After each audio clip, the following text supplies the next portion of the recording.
Welcome to the University of Missouri's Teaching for Learning Center AI Critical Literacy Podcast. This episode 9, is the Leaky Pipe episode because I always have to give every episode a strange title that somehow does relate. My name is Jared Schroeder. I'm an associate professor at the Missouri School of Journalism and also an AI teaching fellow at the center.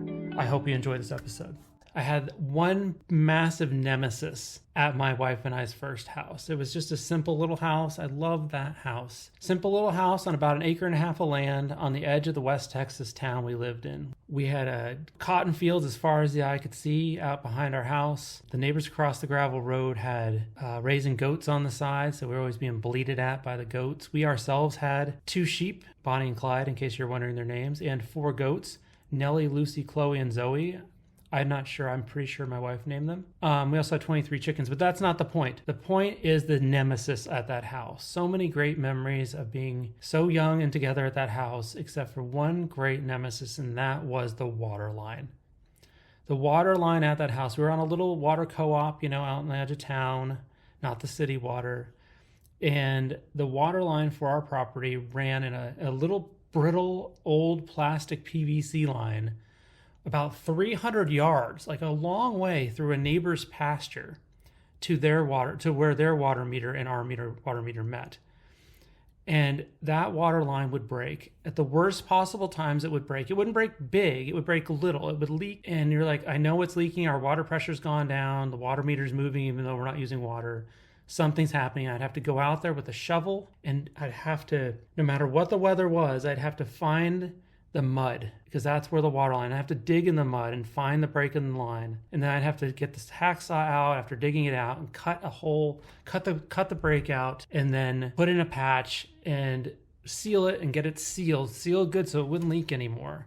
It might be at this point that you're wondering, am I in the wrong place? Like, is this an AI critical literacy podcast? Because this is getting dumb. There's probably some great scandal podcast I'd be listening to. Why would I be listening to this? I've been thinking I have the same nemesis feeling like I did about that water line about my classes right now. This feeling like I really love my classes. I love what I teach, but I have to search for the leaks now. The AI world we live in is forcing me to go back and walk the water line, to go back and walk the syllabus, to go back and walk the assignment sheets and reassess and look for the leaks in my class that the AI revolution we're living in, or the AI infused world, whatever we want to call it, I have to go find the leaks in my work now. And I don't want to.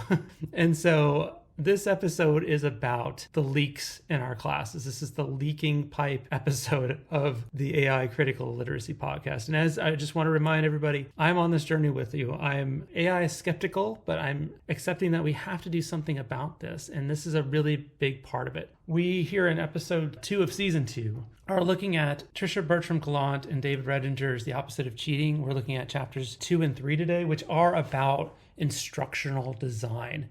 They're about how to find the leaks in our classes, about how to repair those leaks. And so I look forward to sharing my conversation with Kirk Wilkins, who is an instructional designer. I mean, of course, that's who we talk to, right? An instructional designer at Mizzou Online. And we had a really great conversation about the integrity of our courses and how to think about assessment and instructional design and how to connect our learning objectives to actual assessments that students can learn from and at the same time not offload their learning to AI. And so I hope this is a really helpful episode to you. I know it was for me. I was scribbling notes to help myself, but also notes to bring back to you. So I hope you enjoy this conversation and find it as useful as I did. I want to leave you with one quote from the authors that Kirk and I talk about in this episode, but one, I think the most important, interesting quote they have. The authors say in chapter 3, you can't design academic misconduct out of your classes, but you can certainly design it into your classes. That was the one I circled and wrote into the margins of my copy of the book. We have to change our classes because I think many of us, including myself, have at times designed academic misconduct, AI related especially, into our courses. We have to design it out of our courses. So here's my conversation with Kirk. I'm Kirk Wilkins, and I'm an instructional designer with Mizzou Online. My background is actually in teaching English. So for about 6 years, I taught in the English department at Iowa State University. And during that time, I realized a love for instructional design, designing and developing courses, especially during the COVID-19 pandemic. And because of that, I transitioned into instructional design work. And that transition actually took place right as generative AI technologies like ChatGPT were becoming available. So I like to kind of say I got out right as things started getting interesting and dicey for my colleagues. So even though I'm no longer teaching English, I keep in touch with my colleagues, and I'm especially mindful of the impact of this technology on courses like first year composition and so on, just because those are courses where no student really wants to be. And so this technology would offer a great avenue for kind of working around those courses because there's no motivation to do the work in those for a lot of students. But my first encounter with AI was probably as I was hearing about this technology in late 2022. I simply prompted it to do a lot of the assignments I would have taught in first year composition, like summary assignments, rhetorical analyses. And the technology was really good at completing those assignments. So I realized then this really opens a Pandora's box and forces us to really rethink our assessments and how we teach. Like you said, I mean, a lot of students, a lot of the book is talking about how teaching with integrity, or in the AI era, a lot of students is a tough sell, and like it's hard to like. I keep screaming inside, writing is thinking. Like you develop more than just the assignment. When you do the assignment, if you have to like write an analysis of Hamlet or whatever, and ChatGPT might be able to do that much faster and better, but you don't learn like the ability to analyze and think. Like the thinking isn't developed. So I think that's one of the challenges, I guess, and one of the highlights of the book so far has been talking about how to communicate with our students about that. So yeah, I definitely agree. Writing is thinking. That's a key principle of writing instruction. And with generative AI, the worry is that students are no longer engaging in thinking.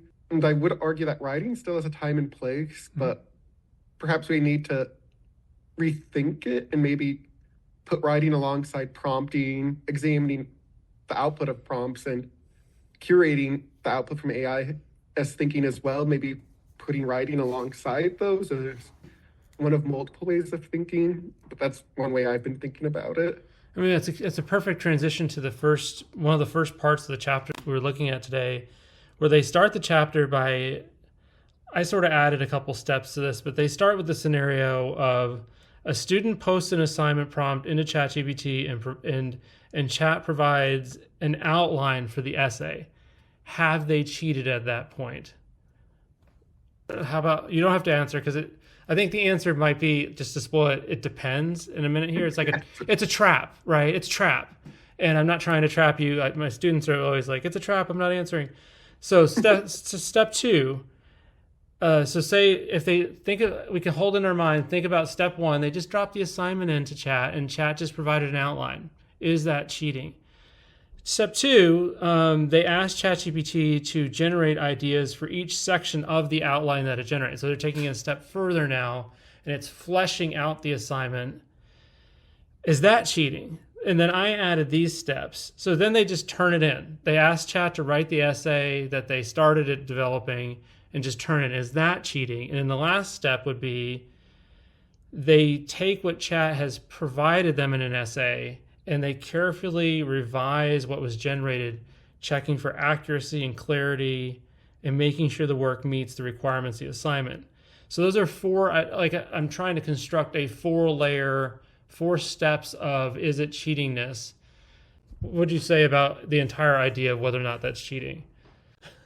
So I'm not going to give probably the best answer, but I'm going to say it really depends on the context, what the expectations of the instructor are, as well as whether they're acknowledging the work AI has done in alignment with the expectations of the instructor for acknowledgement. And so I need a lot more information about the context in these scenarios. Just offhandedly, I'd say the initial steps do look like cheating because the student is offloading their work. But then when you get to that last layer where the student is revising and checking it for accuracy, I'd say the student is doing a great job of remaining responsible for their learning and practicing integrity. And so in that situation, for sure, I'd say it's not cheating. I was just saying, I feel like it gave you I feel like I gave you a really difficult scenario, a difficult, like it's a no-win situation. But like you said, the authors would say what you said is really faculty, when polled across the country, can't agree on what steps of those I listed are actually cheating. Like we can't agree. So do we expect our students to know exactly what is cheating, what is not? When we don't even know, like we can't even decide, it's not generally accepted. And their key solution is communication, right? That's what they're talking about. Is it's only the answer to the question of is any of these steps cheating is did you communicate to your students? So it puts the ball back in our court, I guess, right? And is that something that in your work that you're working with instructors about already? Is like clear written assignments and instructions for students? Yeah, so one of the top recommendations we make at Mizzou Online is to communicate expectations for AI use. And this is a requirement at Mizzou now. All syllabi should have statements on AI use. But that's just the beginning. That's only a baseline. And I believe a lot of instructors should maybe step beyond that and do even more and maybe discuss with each assignment, especially major ones, when and where AI could play a role, where it shouldn't play a role, and maybe discuss with students how this technology could help or hinder their learning with assessments. But it's an ongoing conversation that needs to take place just for the clarity and benefit of students. And by having those continuous conversations, we can ensure students are aware of our expectations and we can address and navigate any potential points of confusion or misunderstanding that might arise. And those certainly do arise with different assignment types and so on. All right, so clear, I guess step one would be clear syllabus language about the overall expectations for the course. And step two is assignment specific directions about the extent to AI can be used. Yeah. Is there any, am I missing any? I guess you could communicate to students verbally in class to the extent that actually, the extent that actually matters or works for me at least. Are there any other steps I'm missing about communicating the AI expectations to students so that they understand what's expected and what's cheating and what's not? This would only work maybe in certain contexts when you trust the students enough, but potentially developing the guidelines or expectations alongside and with students rather than just imposing them top down, instead developing the bottom up from students. That might be helpful for encouraging buy-in and compliance as well, because students actually see you're incorporating their voices and respecting their opinions, and that might just help them see the value of the policy more. Yeah, because there's some buy-in there. Yeah. It's hard for me to picture doing that with, like I teach these large lecture classes with like 200 plus students in them. So it'd be difficult to probably do that. But I think in a seminar, like you've got 15 to 20, 20 or less, maybe 20 or fewer, maybe you could have a discussion in class where there's some buy-in. The students like, oh, this is what we agreed on. And so we're invested in doing it now. So that's, I'm not an expert in, like, I'm doing this podcast, but like, I think I'm more on a journey with all the instructors on campus than I am as a talking down to everybody. So I'm just I'm like selfishly thinking through this as I think about my courses the entire time, but obviously hope it's useful to everybody else too. So they talked about making sure that, there's one passage I want to point out where they talked about how ambiguity is the problem. Like ambiguity creates the problems with your students. And when I was a journalist and I used to work editing news stories before they could go out into the paper, and my editor was always like, why are you here so late? And I'm like, well, I've got to edit all these stories and they're in terrible shape. And he's like, that's your fault. That's not the reporter's fault. It's your fault. You need to coach the reporters before they start writing, because if you coach them before you start writing, you can eliminate a lot of the back end editing. And he's like, so you do it beforehand. And I think that's what we're saying here too, is that if you can disclose ahead of time to your students what the expectations are and like coach them through the process. Really all the steps we're talking about is like basically coaching them through an assignment, that there's more likely to be less of because it takes a little time to coach them ahead of time, but it probably takes less time than it does playing detective the rest of the semester and wondering, like, that feeling of, oh my gosh, they've turned in this assignment. Not that it's happened to me, but oh my gosh, they've turned in this assignment and I'm not sure if it's legitimate at all. Like, I'm not sure how I've told them it's going to be this many points, but I'm supposed to grade this, but I forgot to put this key element in, and they all like water took the path of least resistance, and I didn't expect that. So I guess the communication might be the key. Wasn't it always the key though? How much of this is different than it was before AI became part of our teaching world? Do you think about that? I'll admit I haven't really thought about it that way, but I'd say it isn't really a new problem because there's always been that room for ambiguity, misinterpretation, misunderstanding. And so it's really important to be upfront and clear with students about the expectations. On the other hand, we also don't want to overwhelm students with too many details about every potential situation that could arise, that could be potential academic misconduct, because then that might just alienate students as well. And so it's kind of a balance where we want to be clear and have clear expectations for students, but we don't want to overwhelm them as well. And so where to draw that line is a challenge a lot of us will have to navigate moving forward. That's true. And like, I mean, I think there's some value to field testing assignments, right? Like I think instructors can give themselves some grace and say, look, I'm going to try this assignment. Maybe I'll give it a lower point or percentage value to the class next semester. And maybe it goes well, maybe it doesn't. I tend to learn from the assignments. Like I'll try it for a semester and be like, okay, that did some things I wanted to do, but I didn't expect them. The students will interpret a certain way, and then you'll be like, okay, next semester I'm going to put into the assignment sheet, don't do this thing that everybody did. And so I guess faculty can do that too. So they can sort of just start field testing for their class, for their personalities, for their learning objectives, what assignments, what descriptions and assignments and expectations work for them, right? Yeah. Anything else about this topic of communicating integrity that you wanted to mention, that you thought of while you were reading the chapter?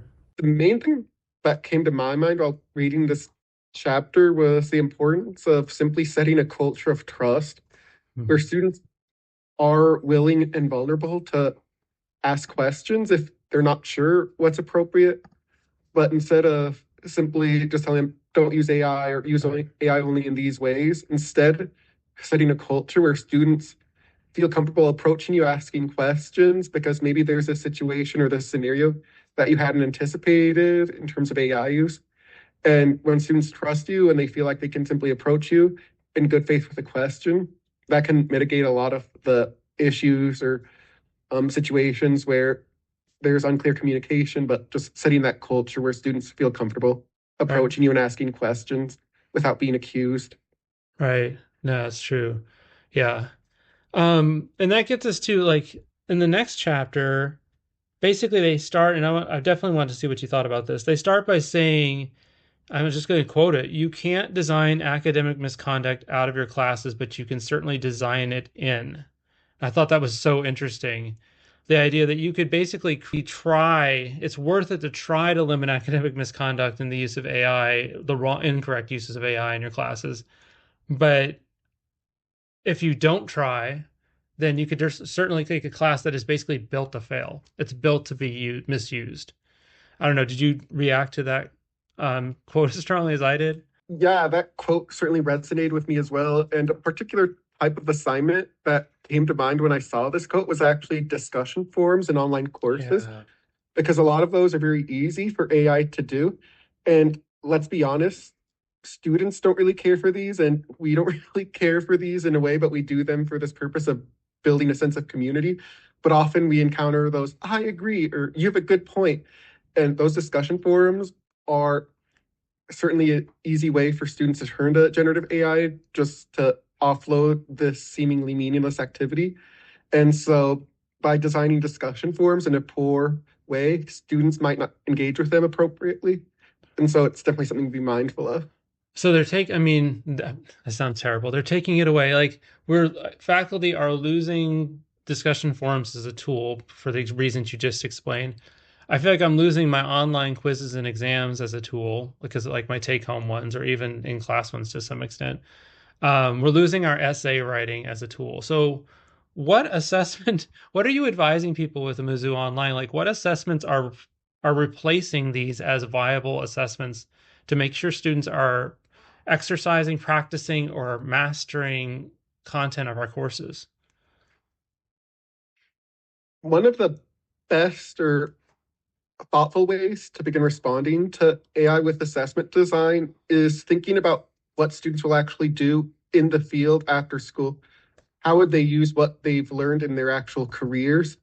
And so, for example, with business management, what are some of the genres they would compose and communicate in?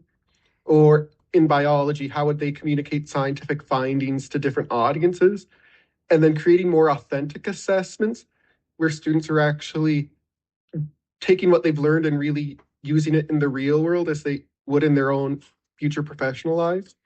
This increases motivation among students a lot because it seems a lot more relevant and something they'd actually use moving forward rather than an abstract and dry academic essay.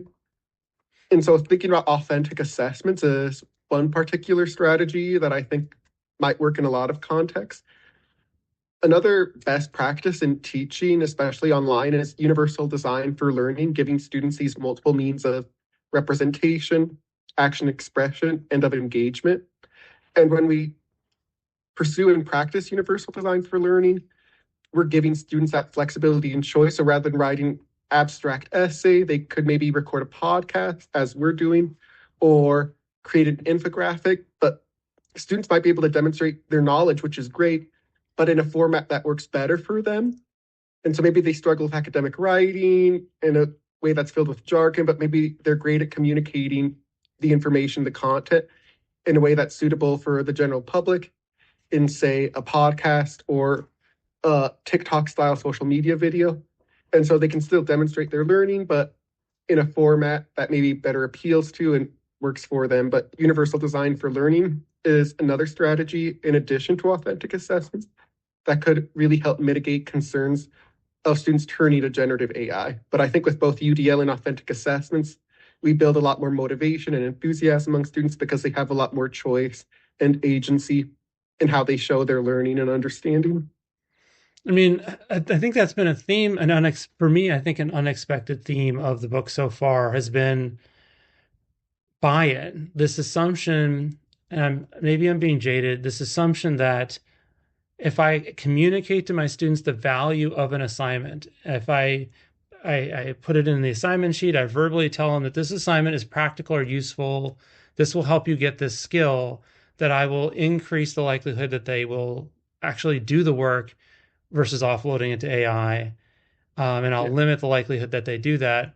And I think that's probably true to an extent, right? In the introduction of the book, they talked about the idea that there's always going to be students who they called enrolled persons, or just people who they're just taking up space in your class. They're not really, there's no way you're ever going to sell them on learning. They're just taking the class. They're just getting it done.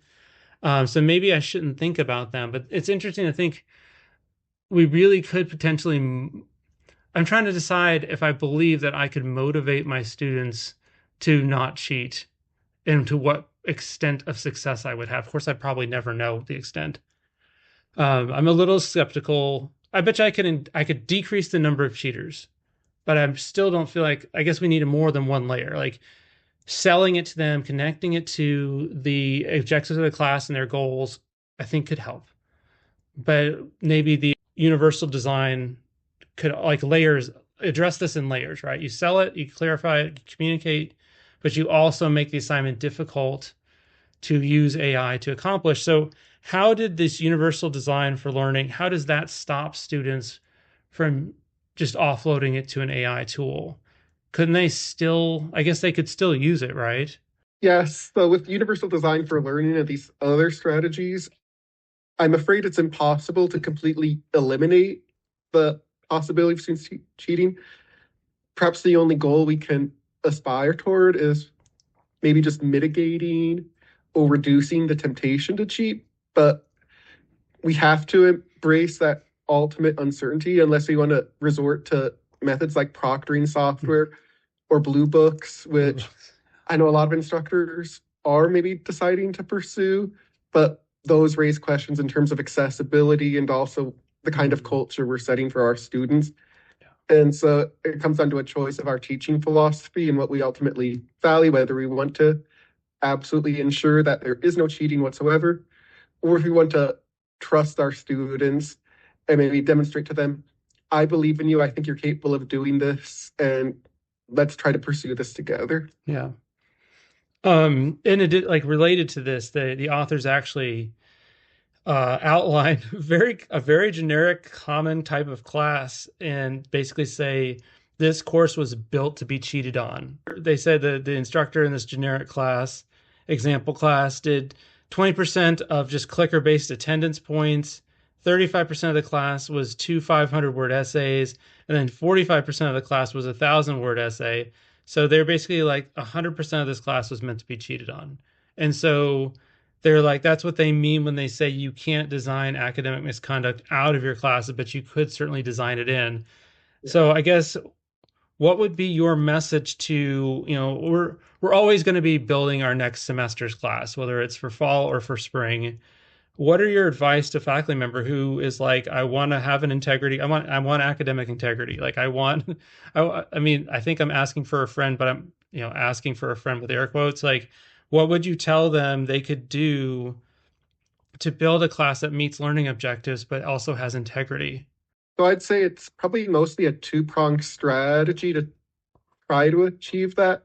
The first step is, again, giving students that flexibility and choice, giving them some agency over their learning experience, as was discussed. And the second is lowering the stakes. Oh, yeah. Often students are inclined to cheat because there's this high stakes project or exam coming up, and they have to cram for that on top of everything else. And as the author suggests in the book, maybe we should resort to scaffolding. And so in writing classes, we often try to focus on writing as a process pedagogy. So instead of just having this final draft students turn in and we give feedback on that alone, instead we focus on accompanying students and helping them throughout the journey, seeing their outlines for an assessment or an essay and giving them feedback on that, and then giving feedback on a rough draft and maybe having them do peer review with one another as well, and then working with them through revising and restructuring the essay along with editing it. But when we do that, we lower the stakes because students work on it in small chunks and students might experience less stress. And so scaffolding could really help because it just helps students along the way and helps them see, I can do this. This isn't an insurmountable mountain.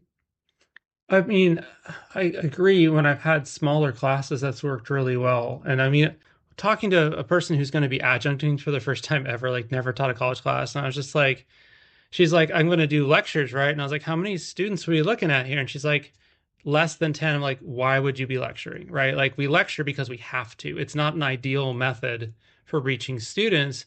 So it's like we lose the bigger the class. Like, I guess what I'm thinking is every time we talk about something like scaffolding in my assignments or these universal design for learning, I'm thinking, oh my God, I have to grade 215 of these. Like that's, and if we scaffold, that multiplies the number of grading repetitions for each student.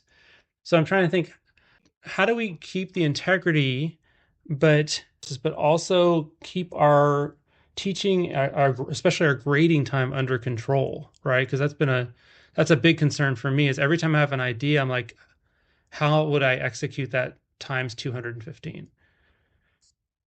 Yeah, so unfortunately, a lot of us, well, all of us don't have access to things like time turners from Harry Potter. Yeah. So we don't have enough time to grade all of these additional assessments that we might integrate into our courses to scaffold things.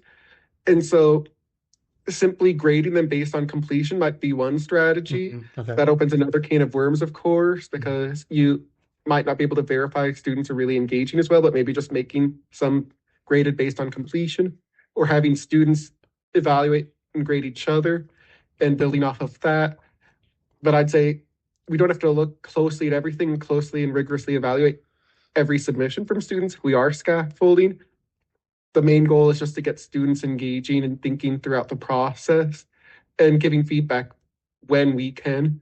But yeah, it's about finding that balance ultimately. That makes sense. Yeah, it makes sense. Like there's some assignments where I just want students to engage. Like I want to, like if I have a reading, I just want to encourage them to read, right? Like if I have zero accountability for the reading, I don't think they're going to look at it. But if I give them a low stakes quiz I don't really care. It's really easy quiz. It's just you have to engage with the reading to do it. That's an objective, right? But it's different than my test objective, where I'm not asking, did you engage with the materials? I'm asking, did you learn something? Did you like you gain some mastery of it? So we can keep in mind, I guess, the expectation, like the level of goal. So in the scaffolding, like you said, simply doing the work on the first level might be sufficient, and that doesn't require. That's a good point. It doesn't require as much grading or as much attention to grading. Another thing related to this is they basically said don't do attendance grades. The authors in this chapter, and I was like, well, if I mean, I've been struggling with this for years since the pandemic. What to do with attendance because students are not in the habit of coming to class, I would say often, and so I finally started adding an attendance carrot basically instead of a stick where I give them extra points if they come versus penalizing them because I don't want to spend my time being an attendance lawyer because oh my gosh, the reasons that they miss class, right?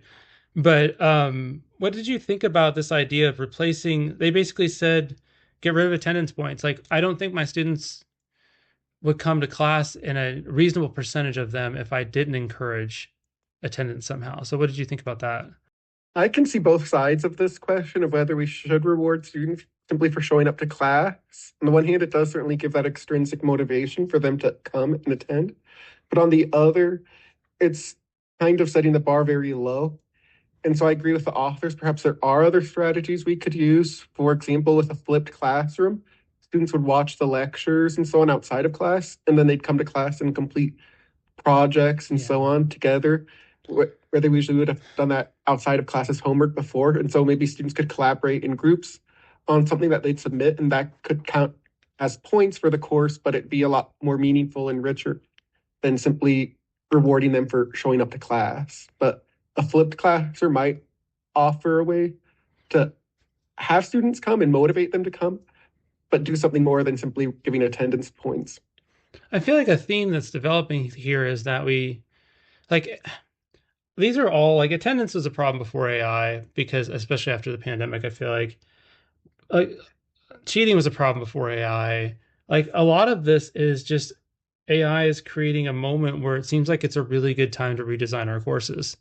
I don't know if there is a good time to redesign my classes because I have a lot of other things to do, but it seems like I kind of have to. And maybe this is a really good time for us to start thinking about AI and what it is and how it works and how to. And one thing that we've talked about almost this whole time is AI as an enemy of how we've approached our courses or of learning. So maybe, I mean, the chapter doesn't do much celebrating of this, but maybe we should. I mean, what are some ways that faculty can have class like enhance the integrity of assessment and of their courses by actually using AI and not making it as a bad guy, but as a support of learning? Doing this would require a total rethink of the ways we've often approached teaching, learning, and assessment. And so this really forces instructors to step back and reconceptualize how they're doing things. And so ultimately, if an instructor would like to maybe leave behind this battlefield metaphor where we're fighting AI, Right. and maybe instead adopt a gardening metaphor where AI could perhaps serve as water, fertilizer for student growth and learning. To do that would require a lot of reflection. That would really vary and depend on the discipline at hand. But it might be a very worthwhile endeavor because it's really good as instructors just to step back and reflect on and consider how we're teaching, how we're assessing. And we might find new and innovative ways of supporting and measuring student learning that could perhaps integrate AI. And so rather than seeing it as the enemy, we could embrace it in ways that align with our learning objectives. But this does require a lot of reflection, a lot of challenges to our own assumptions and what we're familiar with and what we've often taken for granted. And so I will say this is not easy if an instructor does decide to embark on that journey, because it does force you and summon you to really grapple with a lot that you've taken for granted with teaching. And that's not easy for a lot of us to do, myself included. Right. But I think a lot of us, I would expect a lot of folks on campus are wrestling with this, right? So it's sort of, I feel like a lot of us are in the place where we have to start thinking about this or have hopefully already thought about this, whether we want to or not. We're being forced basically, right? It's AI is the catalyst that's forcing us to break out of the ruts of teaching a little bit. It's so like related to that, for someone who doesn't know, what does Mizzou Online do in relation to this? Like, what kind of services does Mizzou Online offer to support this type of stuff that we're talking about? So Mizzou Online offers various services for instructors as they teach online courses. One of the main areas we help instructors at Mizzou is through our course design and development services. And so we help instructors with designing courses. And so we accompany them through the process of setting learning objectives, designing assessments and other materials, and laying out the course visually on Canvas. And so at that point, we can definitely discuss with instructors how AI could play a role in the student learning experience. In addition to that, we do quality course reviews where we give feedback on various considerations in online courses. And when we do that, often something that might arise is feedback on assessments and how AI could impact and play a role with assessments. And so QCRs and course design and development are the two main ways we interact with faculty individually, but then we also offer webinars and professional development. And we have these things called sprints, which are mini professional development courses for faculty that they can complete on their own time. And we have a few that involve AI, such as authentic pedagogy in the age of AI, as well as academic integrity in the age of AI. But both of these sprints, both of these mini courses can add to instructors' toolkits as they consider ways to respond to this technology. And like, how has your, I guess you said that you reached, like you started this role sort of as Gen AI started to change our lives. How has the work of instructional design changed since then? So one of the main ways it has changed is just the fact that this is such a concern among instructors that we find ourselves working with faculty a lot just to navigate and address this concern. I've been contacted by a lot of instructors to discuss how they can navigate this technology in their courses. And then AI has also just simply affected the work of instructional design itself. This is a tool we can often use for ideas. How can we measure this learning objective? Let's ask Claude or Gemini for ideas for how we could measure this learning objective in an engaging and fun way that's something other than an essay. So AI can really help with designing courses and giving inspiration, ideas that we hadn't considered before as well. So I'm trying to think, because I gave my final exam last semester.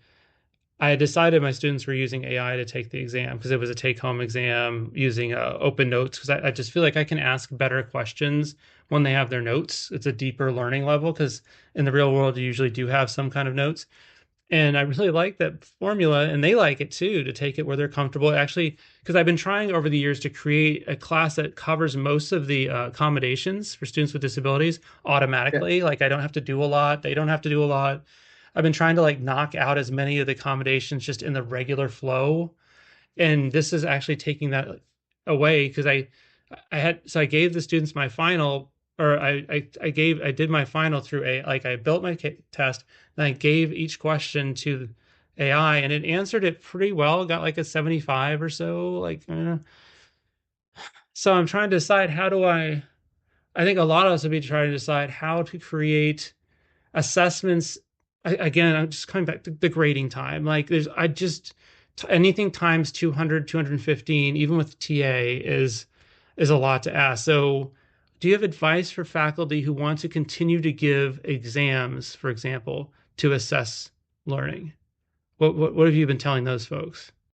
So my main advice for instructors, if they would like to retain exams, is to maybe, if you're okay with it, use proctoring software. That's one strategy you can use, though it does raise a lot of questions about the culture we're setting, I especially know. with the surveillance of students doing those. I don't like it. Otherwise, something else I'd recommend is maybe incorporating something hands-on with the exam, something students have to do in the real world, maybe outside of computer screen, and sharing that. Again, this would really depend on the discipline and what is being assessed. but maybe having students step away from the computer to do something and then sharing it. Again, there's always a possibility there's this risk of fabricating whatever they are supposed to find, like statistics or something. But students generally respond well, especially in online classes, to the opportunity to get away from their computers. And so if you have something in the exam or something in the assessment that they have to gather on their own independently, doing their own primary research, they generally respond well to that. So that's another strategy. But again, that really depends on the discipline at hand. What about for faculty who have relied on essays or reading responses, like more written responses in the past? What advice are, I'm kind of, if you haven't noticed, I'm kind of going through a list of different assessments that are common in classes to try to help people. So as far as people who have used essays or even just reflection statements like reading responses, what advice are you giving them? So with reading responses, something students tend to respond to well is multimodal responses. So instead of just having them write a text-based response to a reading, maybe having them record themselves responding to the That's a reading good idea. Yeah. in Panopto or VoiceThread, but students tend to respond well to blogging for reading responses and so on. And then with essays, I'm going to encourage instructors to maybe consider if essay is the only kind of genre that would work for the learning objective at hand, where students could compose in other genres as well. One of my favorite types of assessments as an English instructor back in the day was this thing called the multi-genre research paper. And with that, students would compose and present their findings on a topic in format other than an essay. They'd pick 6 or so genres, such as TikTok videos, newspaper articles, blogs, podcasts, but they could pick genres and then share their findings across these genres in a way that suits the genre at hand. So they have to think about purpose. What is the purpose of this genre? Who is the audience that would hypothetically see this? And what are the kind of the expectations with the genre? But students have to really think through how they communicate across these genres. But students come to exercise a lot more creativity because of that.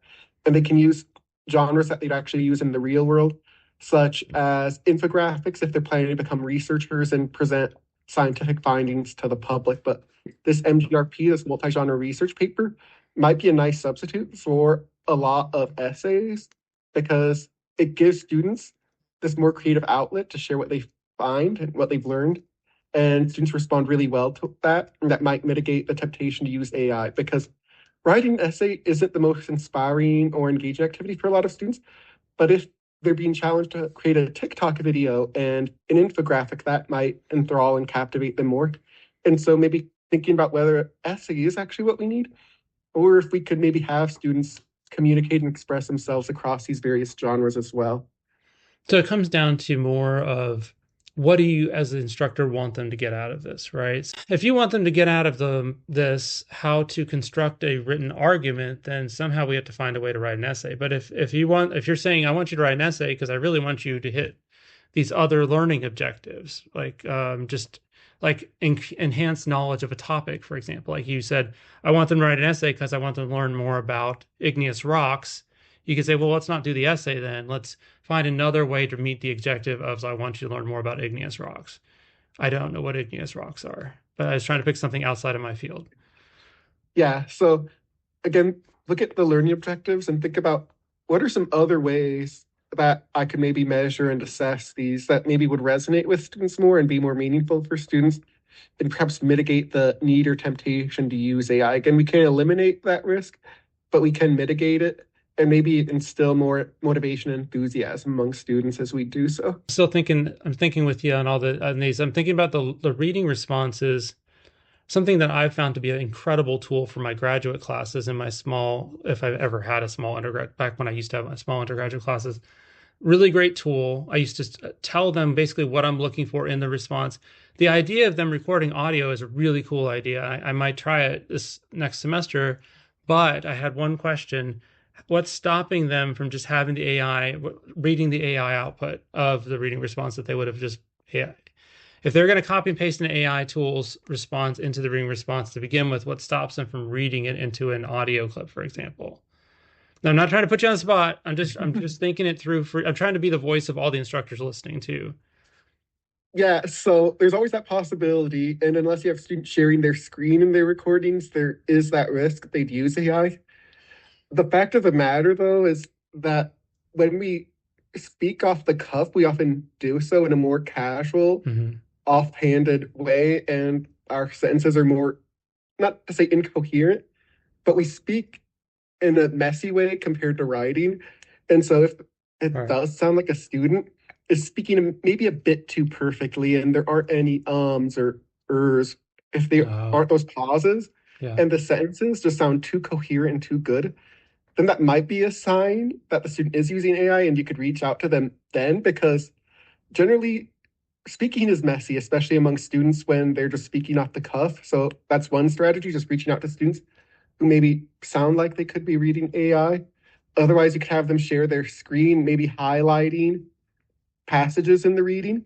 And you can always see if they have another tab open with AI. Of course, there's always the risk they maybe have another monitor they're using or they're checking their phone or something. So ultimately, it's a matter of building trust with students, I would argue. And there are some strategies like checking how they speak or having them share their screens. But again, it ultimately comes down to whether we choose to trust our students or not. And again, there's that risk that there'll always be that student or so that might violate that trust. And that makes a lot of sense. I guess the last thing I was thinking about was there's some, I could just, I mean, I could take, like, I could ask you, I'm so curious about all these ideas.